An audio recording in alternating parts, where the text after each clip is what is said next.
In the early days of the Ottoman state, when the empire was not yet an empire but a small frontier principality, a family stood at the center of destiny.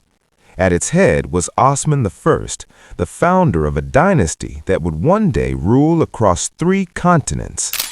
But behind every founder stands a family, sons who carry the sword, daughters who carry alliances, mothers who carry legacy. Among them was a daughter whose name history records quietly, Fatma Hatun. According to traditional Ottoman sources, Fatma Hatun was the daughter of Osman Bey and Bala Hatun. Bala Hatun herself was the daughter of the respected Sufi scholar Sheikh Edebali. This lineage is significant. It connects political leadership with spiritual authority. Sheikh Edebali was not merely a religious teacher, he was a spiritual guide whose influence shaped the early Ottoman vision.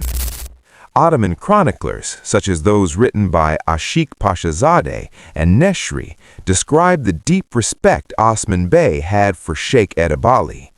It was through this spiritual bond that Osman married Bala Hatun. If we follow the traditional narrative, this makes Fatma Hatun the granddaughter of one of the most influential religious figures of early Anatolia.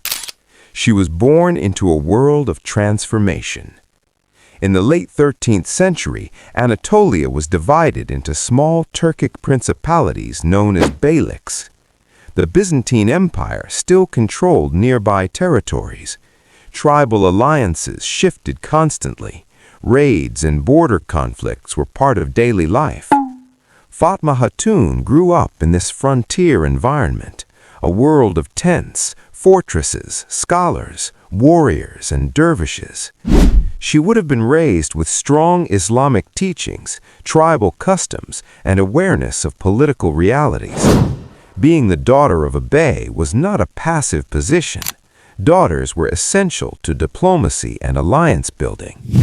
Although historical details about her childhood are limited, we can understand her environment through the broader structure of early Ottoman society. The early Ottoman state was not purely military, it was deeply spiritual. Religious legitimacy strengthened political authority.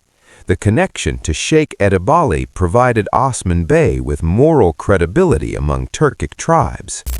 Fatma Hatun symbolized this unity of sword and spirituality. Like many daughters of ruling families during that era, her marriage likely served political purposes.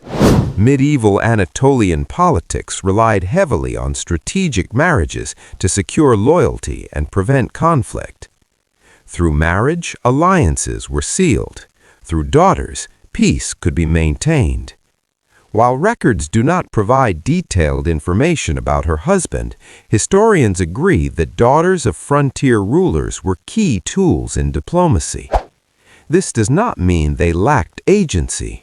On the contrary, women of the founding generation often played active roles within their households and communities. They managed estates, they influenced family decisions, they maintained tribal connections, they supported religious institutions. Early Ottoman women were not yet confined to the palace structures of later centuries. They lived closer to tribal life, where their presence carried both authority and responsibility. Fatma Hatun, as the granddaughter of Sheikh Edebali, would have carried special prestige. Her lineage linked the ruling house to a respected spiritual tradition. This connection strengthened dynastic legitimacy. In later centuries, Ottoman historians would emphasize the importance of religious endorsement in the founding story of the state. The famous dream of Osman, interpreted by Sheikh Edebali, became symbolic of divine approval. Whether taken literally or symbolically, the narrative reflects the importance of spiritual validation in early Ottoman identity. Fatma Hatun stood within that sacred narrative. Yet, despite her important lineage, historical information about her remains limited. Early Ottoman chroniclers focused primarily on battles, territorial expansion, and male succession. Women were often mentioned only briefly unless they played direct roles in succession struggles. Modern historians such as Halil Inalcik and Colin Imber remind us that early Ottoman genealogy was later reconstructed from oral traditions and limited documentation. This means that while traditional sources associate Bala Hatun as daughter of Sheikh Edebali and mother of Osman's children, some details remain debated among scholars. However, within Ottoman tradition itself, the lineage is presented clearly. Osman Bey, Bala Hatun, Sheikh Edebali, and their descendants. Fatma Hatun belongs to that foundational generation. The generation that transformed a small frontier tribe into a rising state. She may not have commanded armies, she may not have governed provinces, but she represented continuity. She represented legitimacy. She represented the sacred bond between political authority and spiritual guidance. When we look at the vast history of the Ottoman Empire, its conquests, its sultans, its centuries of rule, we often forget the fragile beginnings. In those early years, survival depended on unity, family unity, tribal unity, spiritual unity. Fatma Hatun was part of that unity. Her blood carried the courage of Osman Bey.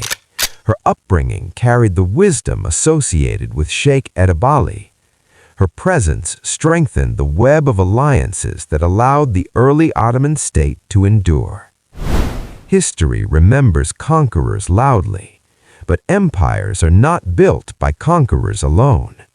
They are built by families, by alliances, by daughters whose names may not fill pages of chronicles, yet whose roles shape the stability of dynasties.